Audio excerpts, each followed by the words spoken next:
আসসালামাইকুম। আমার হাজব্যান্ড খুবই অসুখ, আজকে প্রায় 4 বছর ধরে।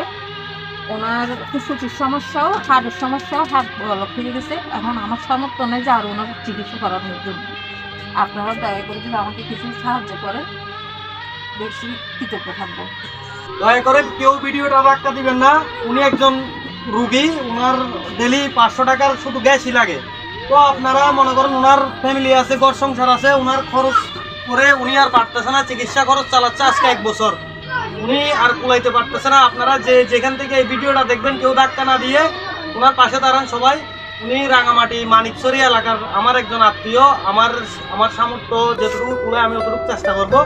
তো আপনারা যারা যারা এই ভিডিওটা দেখবেন, একজন অসুস্থ মানুষের পাশে দাঁড়ান, হয়তো আল্লাহ আপনাদের ভালো করবে।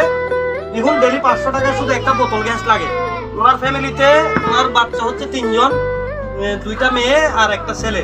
তো ছেলেটাও ছোট, আমাদের থেকে বয়স অনেক ছোট হবে। গাইস, আপনারা সৎ উদ্দেশ্য নিয়ে যদি ওনার ভালো করেন, আল্লাহ আপনাদের ভালো করবে। তো যার যার অবস্থান থেকে এখানে স্ক্রিনে নাম্বার দেওয়া থাকবে, নগদ বিকাশ, আপনারা যারা চাইলেও যোগাযোগ করতে পারবেন। আপনারা ওনার পাশে দাঁড়ান। উনি আর ফ্যামিলিগতভাবে উনি আর আগাইতে পারতেছে না চিকিৎসা খরচ দিতে দিতে।